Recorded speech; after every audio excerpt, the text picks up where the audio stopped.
Bueno, vamos a empezar. Muy buenas tardes a todos.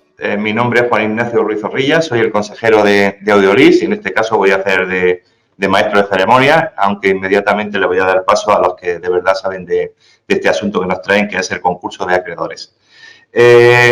Como habrán visto las personas que se relacionan más con Audiolist, estamos haciendo un cambio estratégico y lo que estamos haciendo básicamente es llevar a las gestorías. Estamos llevando despachos de primer nivel, como en este caso hoy tenemos a Santana Lorenzo, el despacho, y además tenemos a su socia directora aquí que va a hacer la introducción de la ponente, de Sara Ayuso. Hemos tenido en esta etapa anterior pues relación con la parte de fiscal, la parte de laboral, bueno, pues distintos asuntos que le pueden interesar a la gestoría, a la amplia base de datos de gestoría que tiene Audiolist. En este caso, como decía, tenemos el privilegio de contar con Margarita Santana Lorenzo, que es la socia directora es un, bueno, tiene muchos cargos, no voy a hacer un currículum. También es directora de varios programas de Thomson Reuters. De hecho, ahora nos vamos a ver dentro de un ratito para seguir avanzando en eso. Y sin más, pues le doy el paso a Margarita para que presente a Sara. Antes quería decir cómo nos vamos a organizar en esta webinar. Como sabéis, vamos a tratar de responder todas las preguntas que se reciban. Como veis en el programa, la parte de chat vamos a estar recibiendo nosotros.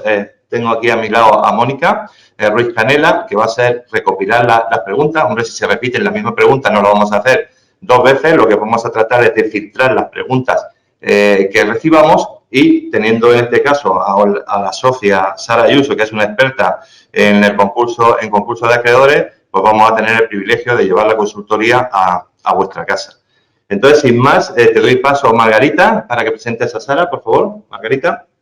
Bueno, pues lo primero, muchísimas gracias, Juan Ignacio. Buenas tardes a todos y bienvenidos a esta webinar de Audiolist que hoy os presentamos desde Santana Lorenzo Abogados.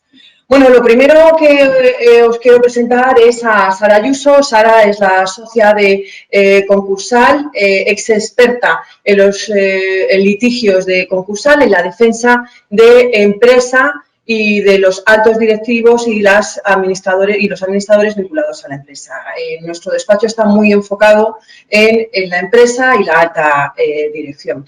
De tal manera que lo que vamos a intentar es, en esta hora, desde un punto eminentemente práctico, el poder explicaros no solamente las novedades a través del nuevo texto refundido de la ley concursal, sino también, bueno, la aplicación práctica que en esta era post-COVID o medio-COVID en la que todavía nos encontramos, pues las distintas modificaciones que ha habido a través del Real Decreto que han tenido una afectación directa y muy incidental en el procedimiento concursal. Y sin más, os doy paso. Sara va a llevar la ponencia, os va a ir explicando pormenorizadamente la presentación en este tema y posteriormente, en torno a una media hora, estaremos las dos juntas para intentar contestaros pues, cualquier tipo de duda o consulta que podáis tener en relación tanto a la presentación como al tema de concurso o, bueno, incluso una insolvencia punible. Yo soy abogada penalista, especializada en penal económico y si ahí también os podemos ayudar un poquito, pues a vuestra entera disposición. Y sin más, Sara, empezamos. Venga, fenomenal.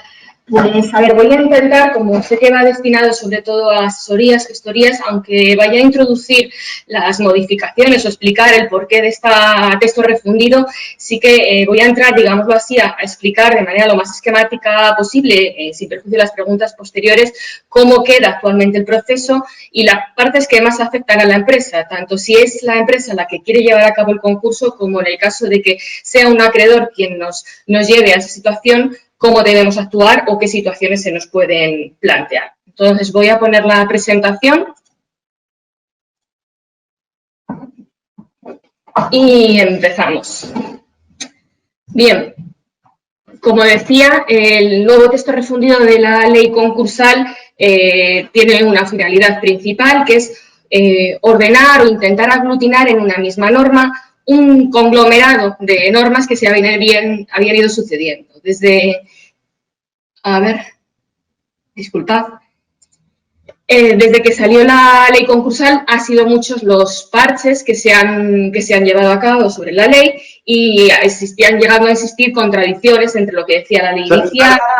Sara, una cosita, ¿por qué no pones la cámara y así te vemos también, Sí. aparte de ver la presentación? Vale, fenomenal. Que tenemos enviado la solicitud. Bien, ¿estamos? ¿Sí? Sí, perfecto, venga, vale.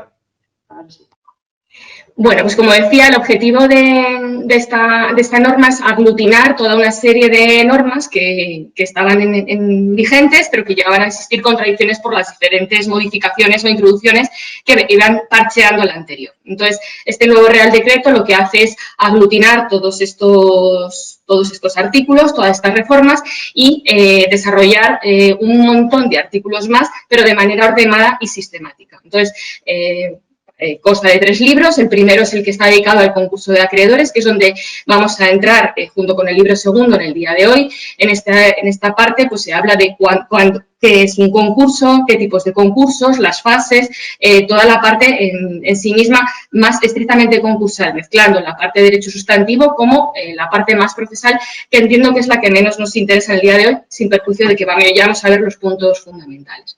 El libro segundo, que es la parte preconcursal, esto es lo que venía siendo el antiguo 5 bis, la antigua situación de preconcurso, en la que actualmente se desarrolla en todo un libro y se desglosan todo el ámbito de preconcursal, tanto si hablamos de apertura de convenio, negociación con los acreedores, acuerdos de refinanciación o acuerdos extrajudiciales de pagos. Veremos las diferentes formas que tiene la empresa antes de llegar a concurso de intentar renegociar o renegociar su deuda para evitar esta situación. Y finalmente el libro tercero, que son las normas de derecho internacional privado, que quizás en las que menos vayamos a hacer hincapié en el día de hoy, es más breve y está encaminado al reglamento de la Unión Europea. Con relación al reglamento de la Unión Europea, sí que, bueno, aquí hemos visto, me he adelantado un poco, las equiparaciones y detalle, como hemos dicho, es un incremento de articulados, modificando pues, el artículo 5 bis, los requisitos de la declaración de concurso, el artículo 100. Yo esta parte es más teórica, no sé si va a difundirse o no la presentación. En todo caso, si al final o en relación a las preguntas hay alguna cuestión en concreto que interese la modificación, pues intentaríamos entrar en ella, sin perjuicio de cuál, las fundamentales, podemos señalarlas posteriormente. Pero como decía, la ley concursal es una refundición del pasado y también mira hacia el futuro. ¿Por qué? Esta tiene que ser la base de una directiva europea, que es la que va a marcar los marcos de reestructuración preventiva, la exoneración de deudas, inhabilitaciones, medida para aumentar la eficacia de procedimientos de reestructuración, insolvencias o exoneraciones de deudas. Esta ley europea, esta directiva europea que se tiene que transponer antes de junio de 2021 a la normativa española, pretende dar más énfasis o más seguridad a aquellas empresas que vean en el concurso una vía de reestructuración, de refinanciación y una vía hacia adelante. La realidad es que los concursos en nuestro país a día de hoy, salvo excepciones, pero es verdad que cuando se piensa en un concurso casi siempre es para morir la empresa, para acabar bien una fase en un convenio de acreedores, que sí que se dan, o en muchos casos para ir a liquidación. Y muchas veces ya nos acogemos a los concursos de acreedores como la última vía de la vida de una empresa. Cuando esta directiva o el que pretende el espíritu del concurso es que un concurso de acreedores sirva para, en un momento dado, dejar atrás el pasado y salir adelante. Una ley, la que se venía llamando Ley de Segunda Oportunidad en el ámbito de la persona natural, que, por cierto, en este texto refundido de la ley concursal también se introducen las novedades en materia de concursos de persona física, ya sea empresario como no empresario, estableciéndose también normas de cara a la refinanciación. Bien, con esa normativa, como hemos dicho, se pretende antes de junio de 2021 que estas empresas puedan acogerse a determinados beneficios que provienen de la Unión Europea, en el sentido de mecanismos para detectar posibles deterioros en la empresa y garantizar la reestructuración en una fase temprana de la compañía, flexibilizar las ejecuciones con el fin de facilitar así las negociaciones y el éxito de la reestructuración de una empresa en fase preconcurso, concursal. Así que también cuando se protejan a los acreedores y accionistas minoritarios, se va a limitar el bloqueo de estos en los supuestos de reestructuración, cuando no estén conformes con ese acuerdo. El desarrollo de un control específico de financiación, el establecimiento de procedimientos de reestructuración preventiva, en los que los trabajadores gozarán de plena protección en derecho laboral. En este ámbito, también señalar que el nuevo texto refundido de la ley concursal viene a solventar algunos, no todos, porque hay ámbitos que van a quedar todavía o que se abren nuevos melones de cara a la interpretación de la jurisprudencia desde el punto de vista laboral, pero sí solventa algunos de ellos, como cuál es el juez competente en materia laboral en los supuestos de contratos, despidos, indemnizaciones, dejando más o menos claro que es el juez del concurso el que tiene que hacer frente a este tema laboral y no otros posibles ámbitos desde el punto de vista de la jurisdicción laboral en la que se planteaban cuestiones de competencia. Lo que sí es cierto es que, aun cuando sea el juez concursal quien lleva a cabo estas cuestiones, la ley laboral debe aplicarse en todo caso. Entonces, lo que viene a solventar un poco es solventar problemas desde el punto de vista de la competencia a la hora de dictaminar o resolver determinadas cuestiones desde el punto de vista laboral. Y luego la formación, la especialización de los profesionales del derecho, los tribunales o la tecnología en línea. En este caso, no vamos a hacer referencia en la presentación, pero la nueva reforma del texto refundido de la ley concursal ha introducido también una serie de modificaciones desde el punto de vista de los requisitos para ser administrador concursal, para obtener este puesto o, en su caso, también para el tema de las retribuciones. Entiendo que no es objeto específico, pero bueno, a efectos informativos, hacerlo constar. No obstante, además, estos artículos relativos a los requisitos para ser administrador o determinadas modificaciones del ámbito de vista de retribución no entran tampoco en vigor en el mes de septiembre. Entonces, se necesita un texto que va a desarrollar esos artículos y, por lo tanto, es más a efectos informativos por lo que lo pongo en vuestro conocimiento. Pues bien, vamos a entrar ya en actualmente con el texto refundido, que aunque ya digo, no cambia sustancialmente la ley anterior, sí matiza o ordena determinados conceptos desde el punto de vista de nuestros clientes, ¿no? Voy a poner desde el punto de vista de asesoría, que cómo explicarles lo que es un concurso, para qué sirve y cómo funciona. Bien, esto es lo que hemos dicho que actualmente viene recogido en este libro primero del texto refundido y lo primero que tenemos que plantearnos es quién puede declararse en concurso. Bien, un concurso puede declararse respecto a cualquier deudor, sea persona natural o jurídica, con la única excepción de las entidades que integran la organización territorial del Estado, los organismos públicos y los demás entes de derecho público. Las entidades administrativas, las entidades públicas quedan fuera del concurso de acreedores. ¿En qué momento?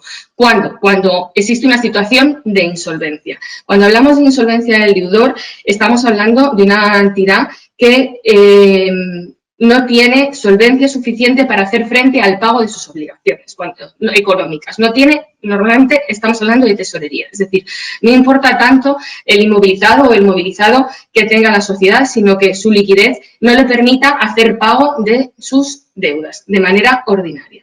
En este caso, cuando nos hallamos en situación de insolvencia, hablamos de solvencia actual, que es aquella en la que ya no podemos cumplir realmente con estas obligaciones exigibles, o inminente, que son en aquellos casos en los que, aun cuando esta situación quizá llegue, sí es cierto que se prevé con cierta seguridad o con cierta posibilidad que no se va a cumplir con estas obligaciones. En estos casos hablamos de concurso, se plantea un concurso voluntario. ¿Qué significa un concurso voluntario? Significa que es el propio deudor el quien pone en conocimiento del juzgado que se halla en una situación actual de insolvencia. En este caso, el concurso es obligatorio para el deudor declararse en esta situación o inminente. En este caso, es una facultad para el deudor. Puede decidir si plantear el concurso o no, esperar finalmente si es capaz de salir de esa situación o si realmente se materializa como una situación actual. El concurso voluntario, por lo tanto, es a instancias del propio deudor, cuando es el deudor la primera instancia de declaración de concurso que se presenta en un juzgado. A partir de ahí, aunque se presenten otras por parte de los acreedores, el concurso va a tener la condición de voluntario. Y, en caso contrario, hablamos de concurso necesario. En este caso es cuando es instado por un acreedor o un tercero que tiene facultades para reclamar una deuda. En este caso, debe fundarse en algún hecho revelador. ¿Qué entendemos por hecho revelador? Pues la existencia de una declaración previa judicial o administrativa de insolvencia del deudor, siempre que sea firme, esto es una novedad introducida por el texto refundido, la existencia de un título por el cual se haya despachado mandamiento de ejecución y a premio y, sin embargo, haya sido imposible obtener ningún tipo de remuneración, la existencia de embargos por ejecuciones en curso que afecten de manera general al patrimonio del deudor, un sobreseimiento generalizado en el pago corriente de las obligaciones por parte del deudor, el sobreseimiento también generalizado en obligaciones tributarias exigibles, en este caso en los 3 meses siguientes a la anterior a la declaración de concurso.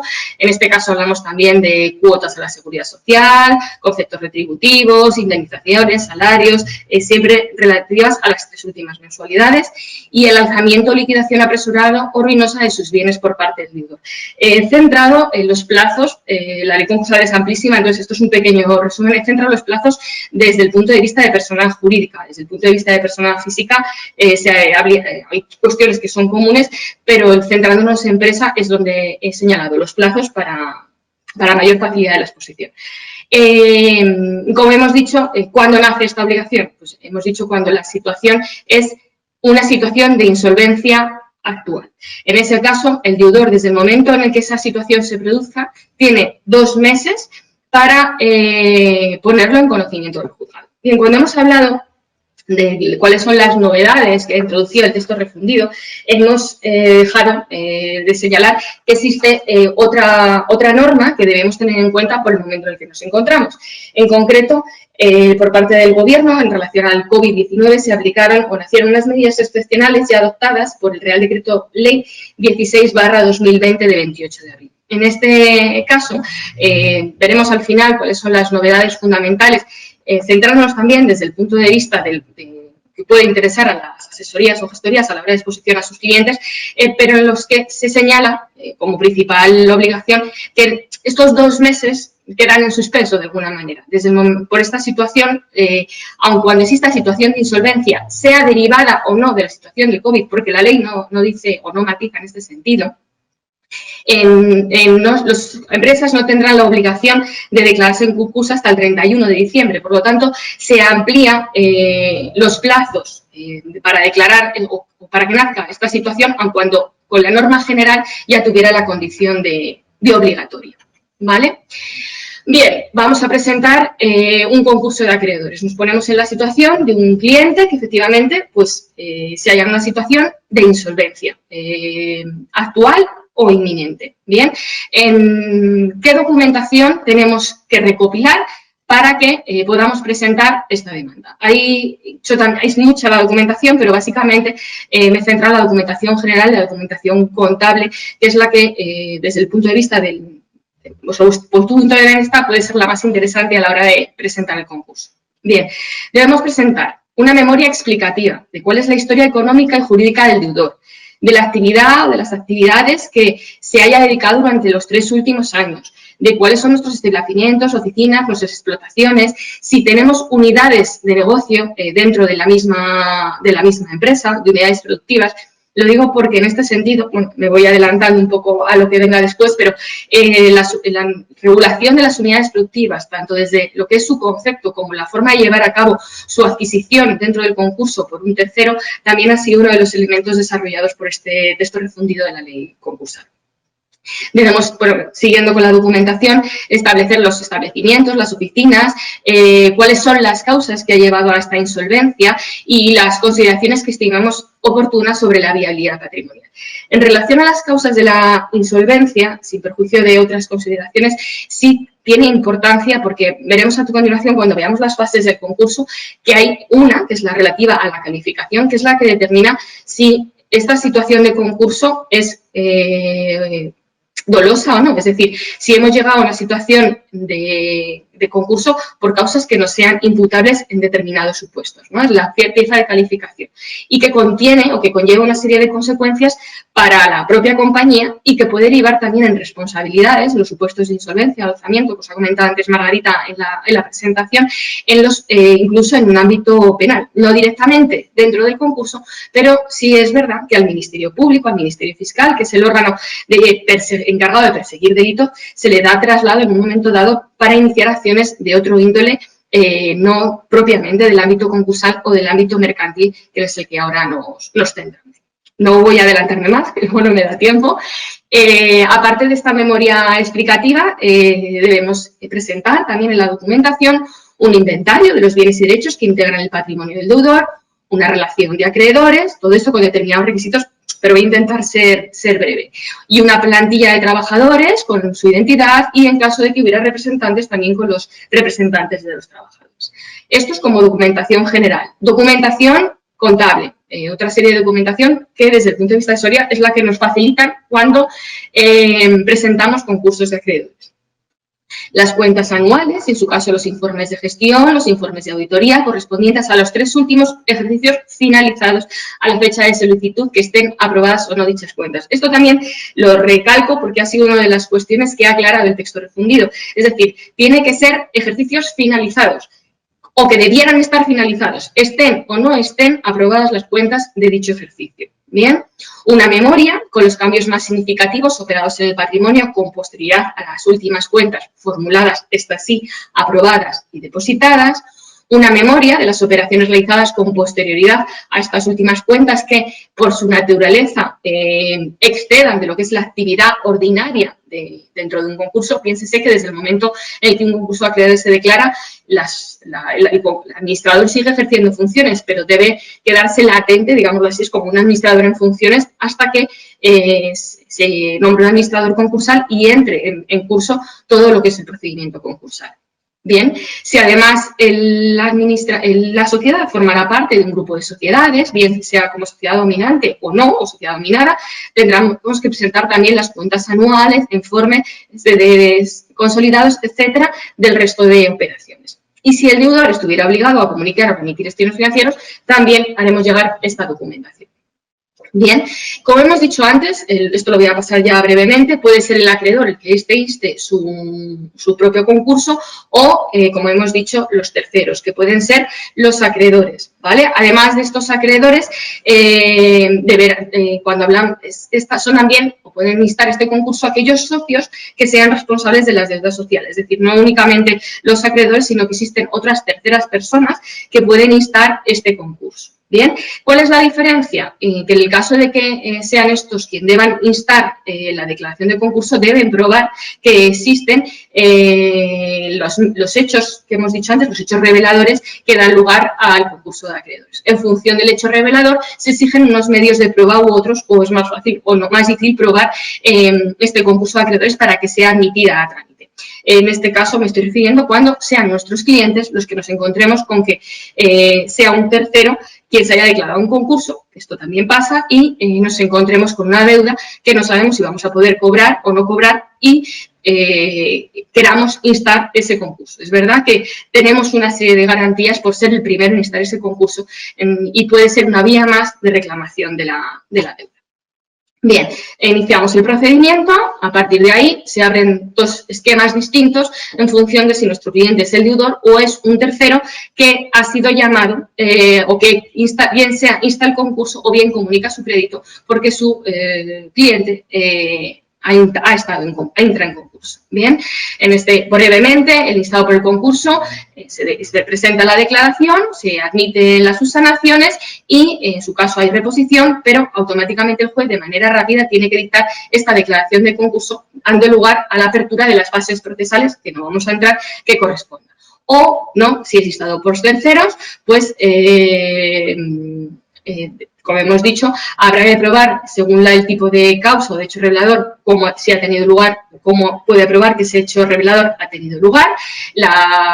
Se podrán acumular diferentes solicitudes si son varios los acreedores y el juez en este caso además puede adoptar medidas cautelares, incluso previas al concurso. Estas medidas cautelares vienen a garantizar aquellos supuestos en los que se prevea que una vez iniciado el concurso, ya sea la fase de convenio o la fase de liquidación o incluso nada más aperturarse la primera fase, la sociedad no tiene medios y se ve claramente que no va a tener medios para satisfacer ningún crédito ni contra la masa activa ni pasiva.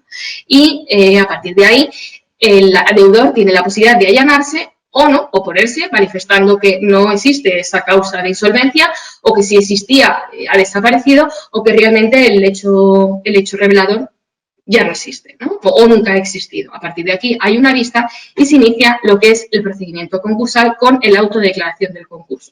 Este auto, empezamos la primera fase del concurso, es el que determinará si el concurso es voluntario o es necesario, determinará el tipo de procedimiento, si vamos a un ordinario o un abreviado, dificultará más o menos porque tiene más o menos trámites burocráticos, determinará si las facultades del administrador, si existe una intervención en las facultades o una suspensión en las facultades, se nombrará al administrador concursal y se procederá al llamamiento de los acreedores, es decir, a todos aquellos que figuren como deudas dentro de las contabilidades, se les llamará para, en su caso, si quieren personarse en el concurso y asimismo será la publicación en el boletín oficial del concurso, el boletín oficial concursal y en el caso de ser empresas o empresas o entidades que tengan la obligación de inscribirse en el registro mercantil, se hará también la publicación en el registro mercantil. A partir de ahí se le da publicidad y los acreedores pueden comunicar sus créditos. También se hará constar en este auto,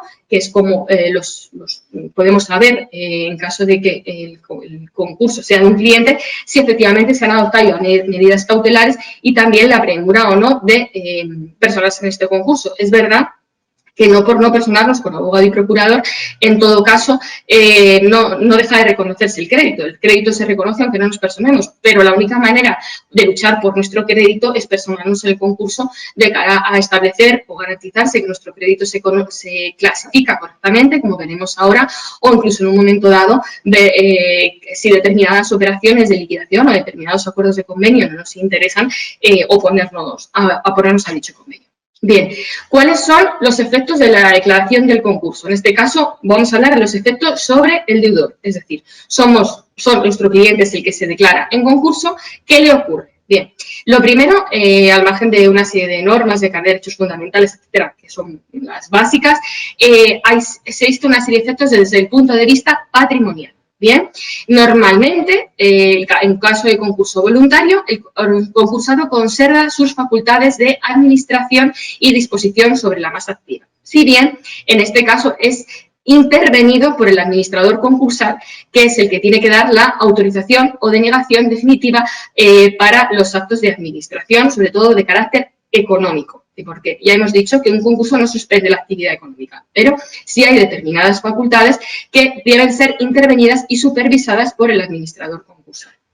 Digo casi siempre porque es verdad que en un momento dado, aun cuando el concurso sea declarado voluntario, el juez ya de oficio porque lo solicite algún acreedor puede decir o cambiar esta calificación.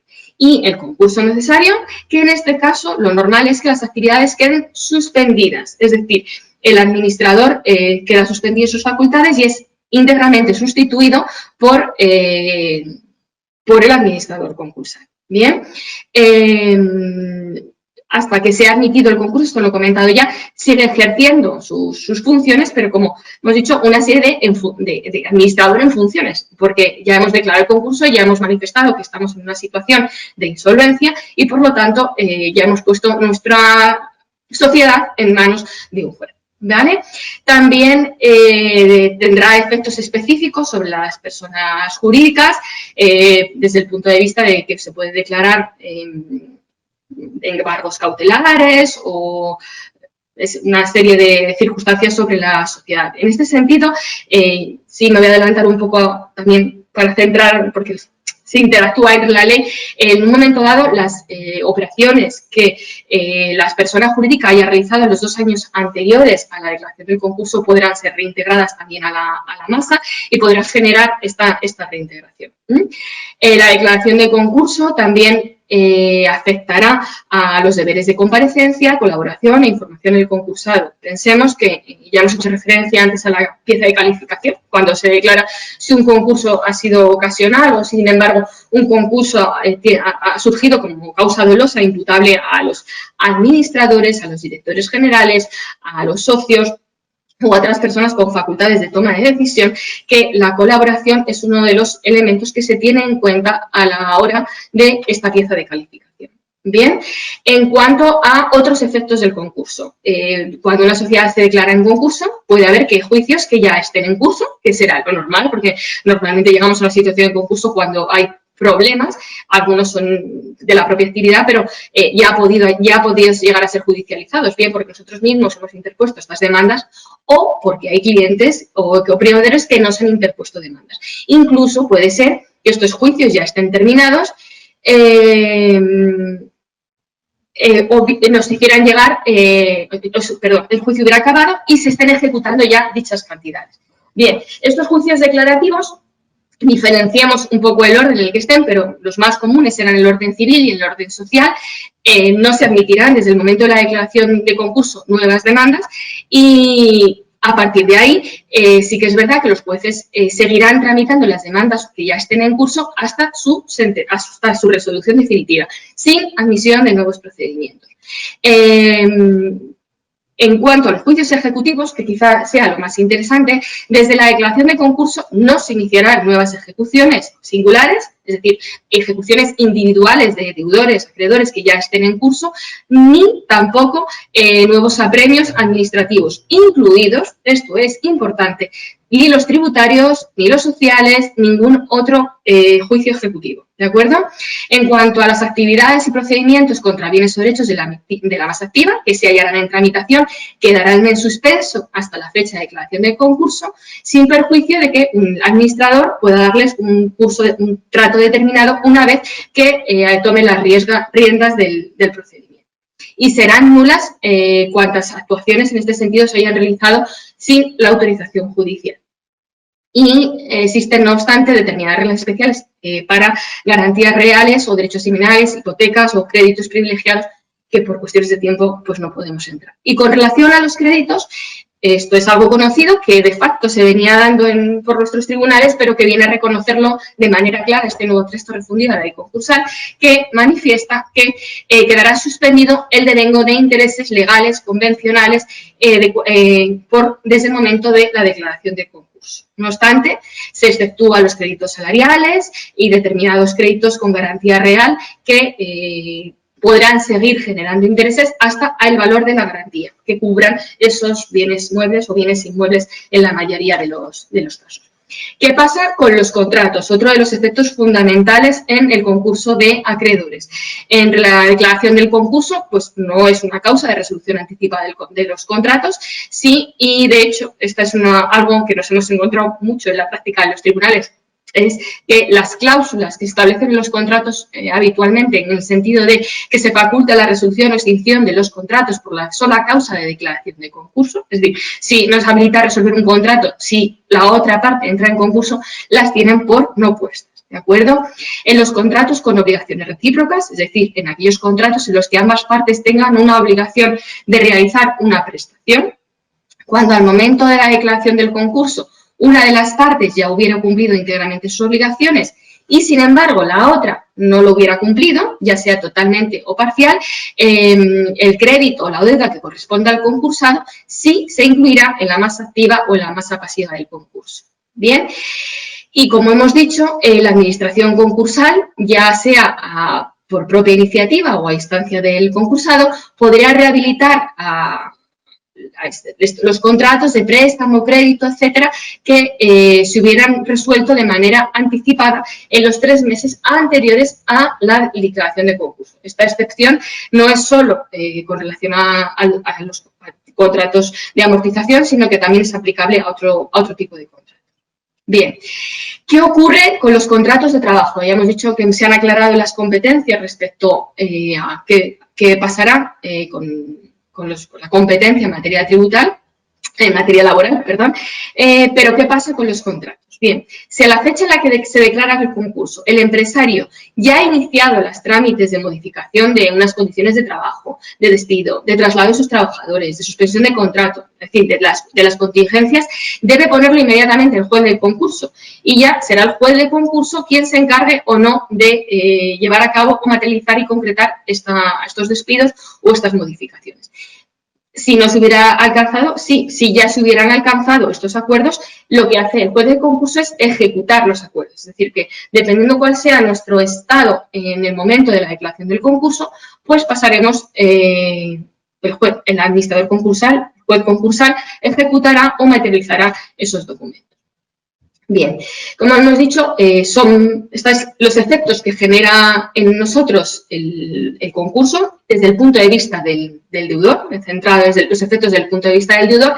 Vamos a ver qué pasa o cuáles son las fases del concurso. Fijaos si es extensa este nuevo texto de la ley concursal, que hasta que lleguemos a la situación de preconcurso estamos hablando únicamente del libro primero. Estamos hablando de una ley que tiene 700 y pico artículos, no me acuerdo en este momento, pero que es muy voluminosa. Bien, con el auto de declaración de concurso se abre la primera fase de concurso. Tenemos 4 fases: la fase común, la fase de convenio, que no en todo caso se dará fase de convenio, puesto que en muchos casos se pasa directamente a la fase de liquidación, que es precisamente lo que esta directiva europea, os he comentado, va a intentar eludir. La fase de liquidación, que supone la realización de la mayoría de los bienes, aunque ya os explicaré, o lo tendremos que dejar para otra ocasión, pero esta ley permite ya de manera muy clara vender bienes, obtener liquidez durante otras fases previas del concurso, y la última fase, que es la fase de calificación, en la que se determina la dolosidad o no de este concurso. Bien, la fase común se inicia con esta autodeclaración de concurso, en la que ¿qué ocurre en esta fase? Pues se notifica el auto y se da publicidad al concurso. Es cuando los acreedores, si nosotros somos acreedores, debemos de comunicar el crédito. Se entra en toda la fase relativa a si se califica, no se califica, si se reconoce, no se reconoce, en qué categoría, el reconocimiento de créditos y la emisión de un informe por parte de la administración concursal respecto a estas situaciones que son impugnables por los distintos acreedores hasta que llegamos a los textos definitivos. A partir de aquí, se puede plantear, o ya se puede plantear antes en la declaración de concurso, si es un convenio previo, que veremos posteriormente, una propuesta de convenio, ¿vale? Esta propuesta de convenio que implica que sea el acreedor, sean varios acreedores o sea el deudor, se plantea un convenio al que se pueden adherir o puede ser aceptado por los demás, en la que se contengan proposiciones de quita, de espera o de quita y espera, es decir, determinada deuda se suprima o simplemente se aplace a un pago aplazado. Bien, en todo caso nunca esta espera deberá ser superior a 10 años porque perdería su sentido. Las propuestas de convenio deberán ir acompañadas de un plan de pagos, ¿de acuerdo? Y también de un plan de viabilidad. El concurso de acreedores y sobre todo un convenio de acreedores pretende que la sociedad siga adelante y que tenga una viabilidad con posterioridad al concurso. Por lo tanto, este plan de viabilidad, que es supervisado por el juzgado, debe ser aprobado por el juzgado, tiene esa finalidad. Todo esto es fruto de un largo proceso de planteo un convenio, este convenio se negocia, con esto estoy de acuerdo, no estoy de acuerdo, incluso llegado un momento, la fase del convenio, si hay propuestas, se llega a una junta de acreedores en la que se tramita como una junta similar a una junta de accionistas donde se discuten o se llegan a la aprobación de estos convenios definitivos. ¿Vale? Como os decía, no solamente existe este convenio ordinario, sino que existe la posibilidad de presentar anticipadamente un convenio. ¿Cuándo? Pues desde la declaración de solicitud del concurso voluntario podemos ya presentar esta propuesta anticipada de convenio, que deberá ir acompañada ya de adhesiones de acreedores de cualquier clase prestadas en instrumento público y cuyos créditos alcancen la 10ª parte del pasivo representado por el deudor. ¿vale? Esta parte del pasivo también se modifica si tiene lugar de una persona física a una persona jurídica, ¿de acuerdo? También se puede plantear desde la declaración del concurso necesario. En este caso, las adhesiones a la propuesta anticipada deben superar la quinta parte del pasivo, ¿vale? Existen también unas reglas especiales para determinar cómo es este pasivo, etcétera, pero lo mismo por tiempo, pues nos lo vamos a ahorrar porque vamos ya un poco mal de tiempo. Y en ambos casos deben ir acompañadas por la comunicación de los créditos.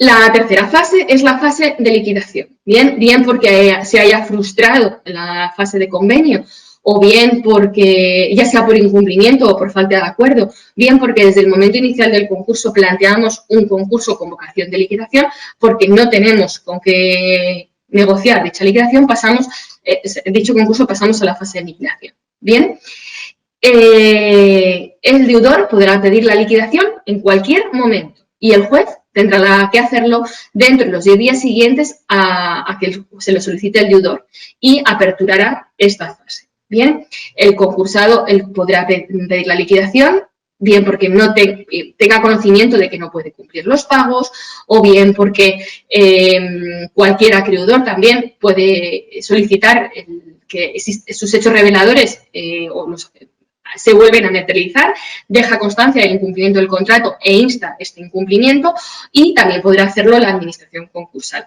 En materia de incumplimientos de convenio, existe una serie de modificaciones, no como consecuencia del texto refundido de la ley concursal, sino como consecuencia de lo que hemos visto de la ley 16/2020 relativo a las medidas por COVID.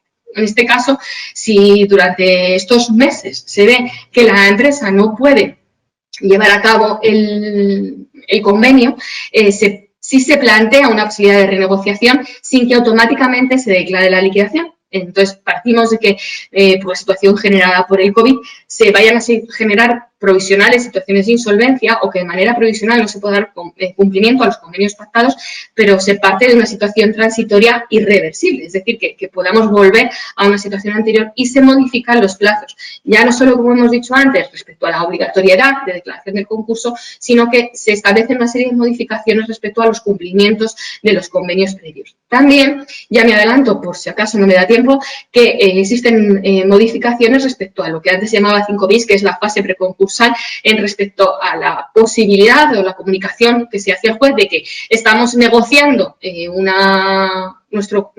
llevar a cabo un acuerdo con los concursados, con los acreedores, y que no vamos a declararnos en concurso, pero que estamos en esa situación transitoria. Bien, existen una serie de situaciones que voy a omitir por cuestión de tiempo, en las que el juez está obligado a declarar el concurso, generando además una serie de efectos en el concursado, en el sentido de son sustituidos por la administración, brevemente, sustituidos por la administración concursal en todas sus funciones, y se suprimen todo aquello que no sea de condición mínima, y tomando las riendas en los liquidadores, el administrador concursal liquidador, y evitando que cualquier bien salga de la masa de una manera desordenada, que además pueda ser reintegrada, además, si ha salido durante la fase de concurso. ¿Por qué digo esto? No nos va a dar tiempo, pero desde el concurso hasta la fase de liquidación puede haber un momento dado que no se llegue solo a la fase de liquidación por directa, sino porque existe la fase de preconcurso,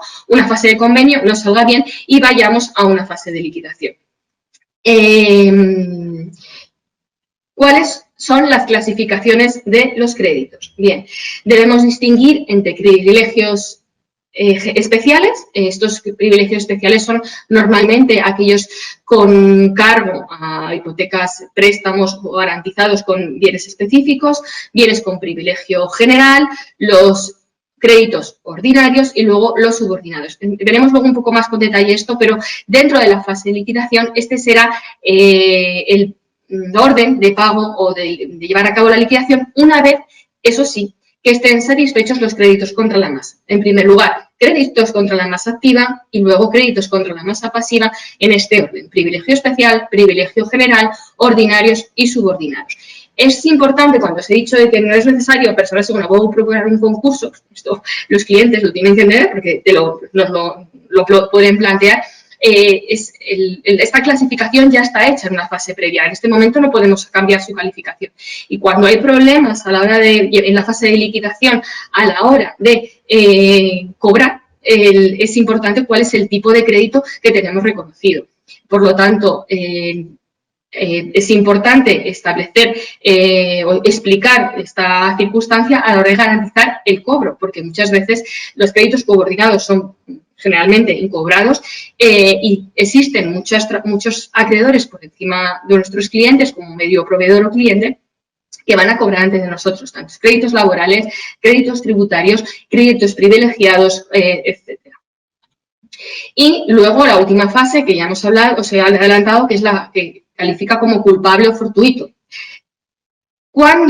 ¿Qué supuestos son los que pueden llegar a esta calificación? Porque cuando a nosotros nos preguntan qué pasa si no me declaro en concurso o si me declaro en concurso más tarde de lo que debo o qué beneficio tiene o no tiene. En primer lugar, estamos hablando, y lo he repetido al principio, declararse en concurso es obligatorio cuando la situación de insolvencia es actual, ya es una situación real, ¿no? Si nosotros o nuestro cliente no cumple esa obligación, ¿qué ocurriría? Bien, pues que podría calificarse como concurso doloso. ¿Cuándo? Pues cuando el deudor se hubiera alzado con la totalidad o parte de sus bienes en perjuicio de sus acreedores o hubiera dificultado el cobro. Esto ya es típico del alzamiento de bienes, el debido alzamiento, en el que no solo incurre en este delito, en esta conducta, aquella persona que se alce, sino con que dificulte o impida al acreedor cobrar.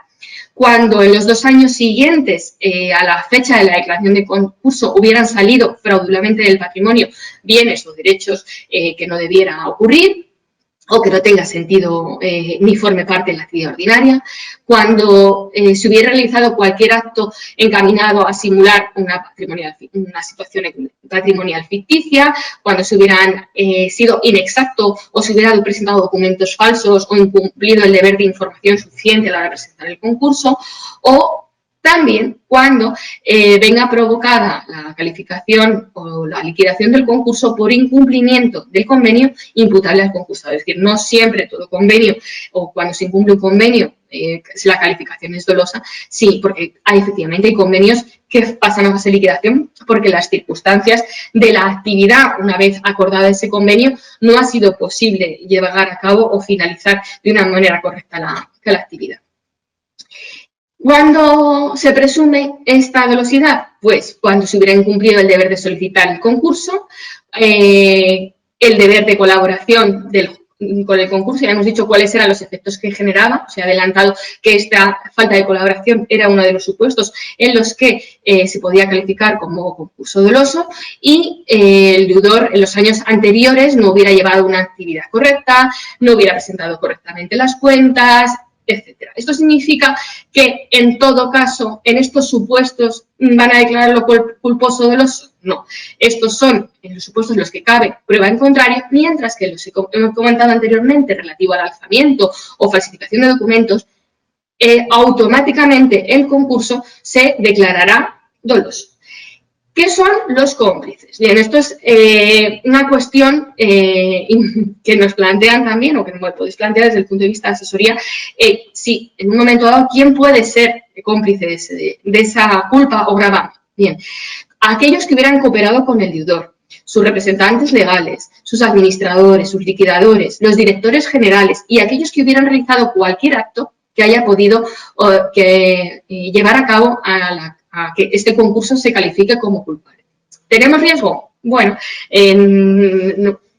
tenemos riesgo porque cualquier situación de insolvencia puede derivar en un procedimiento penal. Por lo tanto, hay determinadas garantías que tenemos que adoptar como asesoría o como empresa al margen de las cuestiones fiscales que vengan ya establecidas en materia en el ámbito fiscal por la DAC 6 desde el punto de vista de los deberes fiscales o nuestras obligaciones de cara a la inscripción o nosotros mismos como abogados en el registro correspondiente. ¿Cuáles son los efectos de una dolosidad o de un concurso calificado como doloso? La inhabilitación de las personas naturales, la pérdida de derechos, la condena a la calificación a asumir o indemnizar con su propio patrimonio los perjuicios causados, así como a reintegrar a la masa aquellos bienes que hubieran salido de la masa como consecuencia de esta conducta irregular. ¿Qué es la masa? Porque estamos hablando de masa. La masa es, o la masa activa, la totalidad de los bienes y derechos que integren el patrimonio del deudor en el momento o a la fecha de declaración del concurso. Y también de los que se reintegren al mismo a instancias del administrador y así lo autorice el juez. Es decir, hay bienes que han podido salir de la masa en los 2 años anteriores a que se declare el concurso, que pueden ser reintegrados a la masa activa por considerar que han salido fraudulentamente o que no debieron salir fraudulentamente de los bienes del deudor. Cuando decimos fraudulento significa de manera indebida, es decir, no existe una voluntad necesaria de querer sacarlos para que no me los quiten, por decirlo de una manera coloquial, sino que si han salido de manera indebida, sin un título que lo habilite, aunque no haya intención de defraudar, esos bienes también serán reintegrados. Ahora sí, hay determinados bienes que no podrán ser objeto de rescisión, que en todo caso podemos decir que forman parte de la vida ordinaria de la sociedad y que no serán reintegrados en ningún supuesto, ¿vale? Relativos a la actividad profesional, garantías, vamos a omitirlo porque vamos ya un poco mal de tiempo. Bien, ¿qué créditos van contra la masa activa? Lo vais a ver en pantalla, voy a decirlo brevemente, también por cuestión de tiempo, pero bueno, los salarios de los últimos días de trabajo, los gastos y las costas judiciales de la propia declaración del concurso, la asistencia y representación en los procedimientos llevados a cabo bajo la autorización o por la administración concursal, la retribución de la administración concursal, en el caso de personas físicas el derecho de alimentos, los contratos o las prestaciones que se generen de contratos recíprocos de garantía de obligación recíproca que sigan vigentes a instancias de la administración concursal una vez declarado el concurso y así pues los que podéis observar, que no, voy a omitir porque ha pasado ya bastante tiempo y no nos va a dar tiempo. ¿Cuáles son los créditos concursales? Pues ya los adelantamos. Son créditos, todos aquellos que existan a la fecha de declaración del concurso. Estos créditos constituyen la masa pasiva y son los créditos ordinarios, los créditos subordinarios, los créditos con privilegio general y especial, ¿vale? Especial más o menos, lo hemos explicado anteriormente, son aquellos que están garantizando determinados bienes por prenda, hipoteca, anticresis por los intereses o frutos que produzcan y los créditos con privilegio general. En estos me detallo algo más porque son menos conocidos, digámoslo así. Estos son créditos por salarios que no tengan reconocido un privilegio especial, con determinados límites respecto a la cuantía del salario mínimo, también en este caso las indemnizaciones derivadas de trabajo, los créditos o las retenciones de tributarias y de seguridad social, en caso de personas naturales también los derivados de trabajo personal, los créditos tributarios que aun cuando no tengan la condición de privilegiado pasan a ser crédito general en la cuantía del 50% de la deuda, las responsabilidades civiles, extracontractuales o contractuales, también aquellos créditos que supongan nuevos ingresos de tesorería para la masa activa formarán parte de estos créditos concursales, etcétera. Vuelvo a insistir de la importancia de una correcta clasificación inicial del crédito para su futura fase de liquidación o incluso para los acuerdos en convenio que se nos tenga en cuenta a la hora de tomar decisiones respecto a esa situación concursal. Bien, como hemos dicho, hay una parte importante que es la parte preconcursal. Hemos agotado ya el libro primero que os decía antes de nuestro nuevo texto refundido de la ley concursal. Y pasamos a la fase preconcursal, ¿vale? Antes existían varias normas que regulaban cuáles eran las posibilidades que tenía esta fase no propiamente procesal y ahora se registra en este libro segundo que os he comentado, ¿vale? El deudor, ya sea persona natural o jurídica, en situación de insolvencia y que no se hubiera declarado ya en concurso, podrá poner en conocimiento del juzgado que se ha aperturado una fase de negociación con los acreedores para obtener adhesiones o bien una propuesta anticipada de convenio, bien para alcanzar un acuerdo de refinanciación o bien para llevar a cabo un acuerdo extrajudicial de pagos, ¿vale? Una vez formulada la comunicación, ya no se podrá presentar una nueva dentro de un año. Esta es otra de las novedades o modificaciones que han tenido lugar con las medidas extraordinarias de la Ley 16/2010 en materia de COVID, en la que se permite una renegociación de convenios, un planteamiento de convenios de manera extraordinaria, ¿vale? En este caso, ¿cuáles son los efectos principales? Pues eso, la solicitud durante 3 meses desde la fecha de la comunicación, no se podrán admitir por parte del juez nuevos concursos necesarios, en este caso, que se presenten por los acreedores. Es decir, a partir de que nosotros solicitamos una situación o comunicamos la apertura de negociaciones, los concursos que se insten por parte de terceras personas no se llevarán a cabo o no se tramitarán. Nosotros tenemos la facultad de elegir que esta no comunicación o esta situación preconcursal no sea pública, pero con carácter general la ley establece que se publicará la situación de preconcurso, ¿vale? Si la solicitud de preconcurso ha sido instalada previamente, esto no entrará en vigor. Las solicitudes de concurso que se presenten después de esta comunicación supondrán que hasta que no transcurra estos 3 meses, más uno más, porque a partir de que transcurran los 3 meses, el deudor tiene un mes más para instar la declaración de concurso, se archivarán en un cajón. Estoy hablando de plazos respecto a la persona jurídica. Hasta ahora, lo que hemos visto de la situación preconcursal y la apertura de negociaciones con los acreedores para la obtención de adhesiones es lo que antes llamábamos la situación de 5 bis, que como tal ya desaparece. Se regulan otra serie de circunstancias por las que se permite la refinanciación fuera del concurso, que son los acuerdos de refinanciación.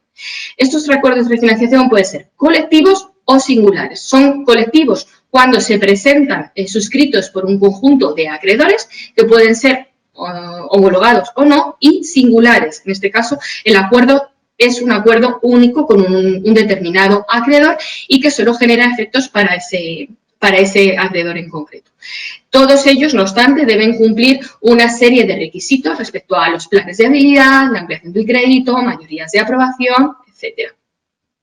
Este acuerdo colectivo, nos vamos a centrar, que es el realmente interesante, vincula al deudor, vincula a los acreedores que ahí lo hayan suscrito y también a los sujetos de pactos de sindicación, lo que viene a llamarse pactos de socios. Es decir, determinadas empresas tienen pactos de socios internos respecto a la responsabilidad social. Estos acuerdos colectivos respetan estos acuerdos sindicatos. Y podrá ser declarado o acuerdo en cualquier momento. Y los acuerdos singulares, sin embargo, no podrán ser objeto de homologación. Solamente los acuerdos colectivos, que deben cumplir determinados márgenes respecto a aprobaciones de pasivo y número de personas que deben ser aprobadas, etc. Y la última forma de solventar extrajudicialmente las situaciones de insolvencia antes de llegar a una situación concursal es a través de los acuerdos extrajudiciales de pago. ¿Cómo? En este caso, lo que nosotros comunicamos es que solicitamos el nombramiento de un mediador concursal que va a instar o va a mediar en los acuerdos de deuda y para conseguir que el deudor y los acreedores lleguen a un acuerdo extrajudicial de pago. Bien, se establecen determinados márgenes, ya que si el deudor es persona natural, será necesario que la estimación inicial del valor del pasivo no sea superior a 5 millones de euros y si fuera persona jurídica, es decir, una empresa, se requiere que el pasivo no sea superior a 5 millones y que además tenga al menos 50 acreedores. Bien, si no, directamente nos tendremos que ir a otra fórmula de soluciones de extrajudicial o extraconcursal del conflicto. Y finalmente, señalar, o esto es importante en los supuestos de mediación, que también el concursado en este caso puede continuar con su actividad empresarial o laboral, si bien, como en el caso del concurso, debe abstenerse de realizar actos que excedan de los actos o operaciones ordinarias de su giro tráfico, ¿vale? Este acuerdo vincula o tiene la fuerza de ley, es decir, vincula al deudor y a los acreedores que hayan suscrito el acuerdo y que no gocen de garantía real.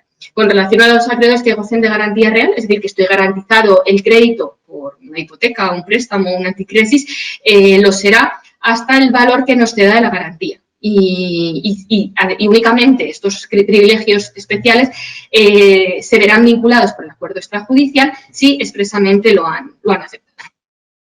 Bueno, ahora, como os he comentado a lo largo de la presentación, hay una serie de modificaciones del COVID-19 que se han establecido por el Real Decreto 16/2020. Os los he ido un poco avanzando según íbamos viendo el texto refundido para intentar vincularlo, que vierais cómo ha quedado el texto refundido y cuáles son estas medidas excepcionales que ha introducido la situación COVID, por decirlo de alguna manera, que son pues, la modificación del convenio, el aplazamiento del deber de solicitar la fase de liquidación, las modificaciones respecto a los acuerdos de refinanciación, el régimen especial de solicitud de declaración de concurso, las financiaciones y pagos por personas especialmente relacionadas con el deudor. ¿Por qué? Esto es algo que creo que es bastante importante. En un concurso de acreedores, las personas relacionadas con el concurso, con la empresa, con la entidad, son las últimas en cobrar. Sin embargo, cuando a raíz del COVID estas empresas necesitan una inyección económica y viene de del propio accionariado, de las propias empresas, personas físicas vinculadas con la sociedad, van a reconocer o van a subir en la categoría de créditos reconocidos para precisamente, aun cuando sean personas relacionadas, porque ayudan a solventar esta situación de insolvencia.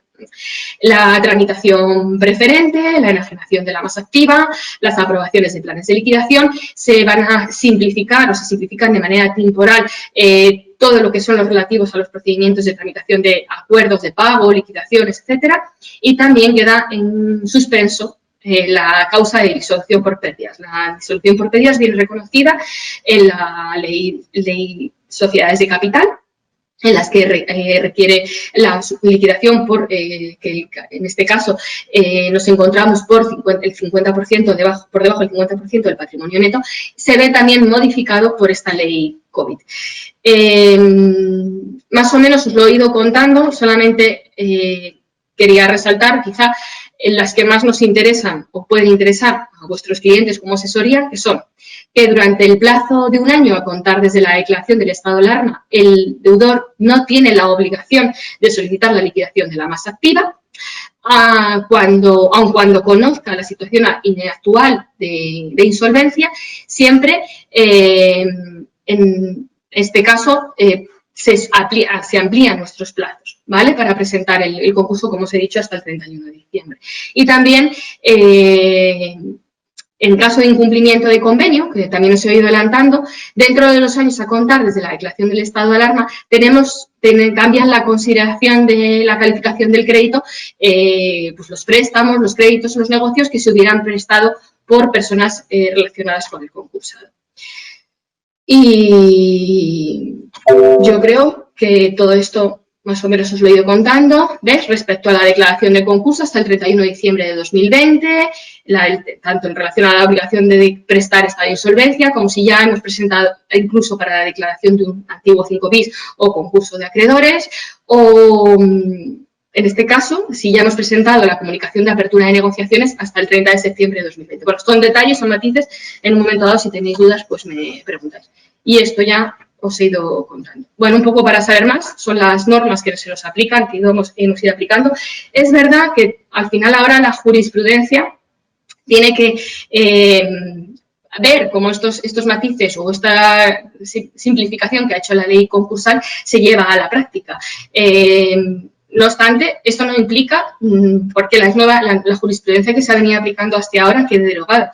Es un texto refundido, es decir, lo que ha hecho, aunque se ha dejado muchas cosas en el tintero, es verdad que lo que ha pretendido esta ley es aglutinar el conjunto de normas que existían, el conjunto de jurisprudencia que de facto se venía aplicando y lo ha integrado en el propio texto y también, como os he dicho, tiene una vocación de futuro y ha sentado las bases de la norma para que la nueva directiva, que pretende una vocación de concurso más encaminada a la viabilidad de la empresa, a establecer planes de viabilidad que no acabar en disolución, sienta las bases para su futura transposición. Y hasta aquí lo que es la teoría. He intentado simplificar o hacer los esquemas de cómo quedan los procedimientos desde el punto de vista que os podría afectar, pero si hay algo que nos queráis decir, pues o preguntar, pues aquí estamos, a vuestra entera disposición. Bueno, muchísimas gracias, Sara, por la presentación tan clara y concreta que nos has hecho y, bueno, por compartir tus conocimientos. Tenemos algunas preguntas que las vamos a plantear. También le decimos a los asistentes que si quieren alguna pregunta más, pues la vayan haciendo en el chat de las preguntas y yo te la iré planteando, ¿no? O resumiendo. La primera que tenemos es sobre la responsabilidad de la del administrador, perdón, en el tiempo que va desde que se declara el concurso hasta que se nombra el administrador concursal. ¿Hay responsabilidades adicionales o cuidados adicionales que deba tener el administrador? El administrador, desde el momento que se declara el concurso hasta que la administración concursal toma las riendas, por decirlo de alguna manera, esto explica la prestación que da en funciones. Tiene que realizar únicamente aquellos actos que formen parte de la actividad. Es decir, si yo vendo coches, tengo que seguir vendiendo coches. No, esos actos mínimos dentro de la actividad económica yo los puedo realizar, pero no puedo realizar ninguna operación que exceda este tráfico ordinario. En todo caso, cuando una asociación llega a concurso, muchas veces está en ralentí, es decir, que no nos vamos a meter en operaciones financieras, no podemos suscribir préstamos, no podemos pedir líneas de crédito, nos queda en lo básico de suscripción de mantener la actividad, para que esa actividad se tiene que mantener porque al final, lo hemos dicho, un concurso pretende salir adelante, que la empresa siga adelante, por lo tanto no podemos dejar de trabajar, y si esto es así, no tiene por qué asumir una responsabilidad mayor.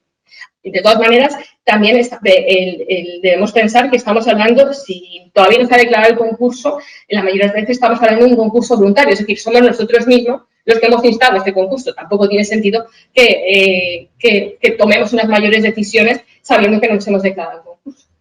Y en caso contrario, sabemos que nos van a intervenir, por lo tanto, cuanto menos nos van a suspender, nos van a cesar la actividad, las facultades, cuanto menos nos movamos, pues. Muy bien. Otra de las preguntas que nos plantea una duda. Si a un trabajador le abonan como privilegio general solo un mes de deuda salarial, si le deben más de un mes y un juez de lo social lo ha condenado, entiendo que si no hay más masa pagaría el FOGASA. ¿El resto de los salarios de condena? Sí, el FOGASA toda esa parte sí pagaría el FOGASA, sí. Vale. Otra de las preguntas que es... Perdón. Otra de las cosas que nos preguntan es prioridad en el cobro. Si podría recordar la escala de quién tiene prioridad en el cobro. Entiendo que, lo pongo para que sea más fácil la respuesta, entiendo que prioridad en el cobro me está hablando de créditos no contra la masa activa, sino contra la masa pasiva, ¿verdad? Vamos a ver. Vale.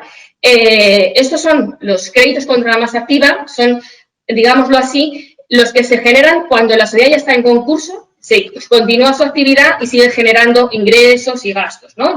Pues esos ingresos que genera la actividad después del concurso son la masa activa. Es los bienes que cobran en primer lugar, ¿vale? Una vez que la masa activa ya ha cobrado, que es donde están los salarios a los últimos días, etcétera, entramos a los créditos concursales, que es donde hemos hablado de créditos con privilegio especial, que estos pueden cobrar incluso antes, es decir, el texto refundido lo que dice es que cuando el bien esté garantizado, bien de manera hipotecaria, bien con prenda, se han establecido facultades para que los acreedores puedan cobrar antes incluso de la fase de liquidación. Por lo tanto, quedarían ya fuera aquí o les quedaría un remanente. Estos son los créditos especial. Después cobrarían los créditos con privilegio general. Luego cobraría los créditos ordinarios, que es donde están casi todos los proveedores, por decirlo, los proveedores ordinarios, salvo que hayan comunicado tarde su crédito, salvo que se trate de interés. Y luego, último lugar, los subordinados, que básicamente son comunicaciones fuera de plazo, intereses, prestaciones relacionadas, etc. Entonces, primero, créditos contra la masa y luego créditos concursales. Y dentro de los créditos concursales, especiales, generales, ordinarios y subordinados. Muy bien, aquí ponía aclarando, en el activo tenemos en la masa un piso, ¿no? 2 años sin pagar la comunidad, agua sin pagar, agua cortada, luz cortada, gas cortado, hipoteca sin pagar varios meses. ¿Qué prioridades tendría cada uno de estos acreedores? Bueno, responderlo así no está fácil, ¿no? Pero básicamente, por lo que en situación general, diría que la hipoteca va a privilegio especial, el resto va a ordinario. Vale. Otra de las preguntas que tenemos es sobre devengo de intereses convencionales, que habías comentado que como si digamos se congelaba, ¿no? El periodo, ¿no? No se sigue generando intereses, ¿no? Sí, correcto. Vale.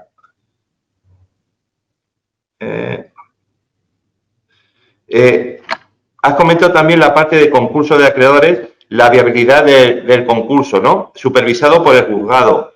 Y Sí. lo que plantean es cómo de ágil es este proceso. Sí, porque al poner el juzgado parece que se ralentiza, ¿no? Al tener que estar pidiendo permisos y cosas de estas, ¿no? No he entendido la pregunta, discúlpame. Que en el concurso de acreedores Sí. la viabilidad del concurso debe ser supervisada por el juzgado. No, lo que quiero decir vale, entiendo la pregunta.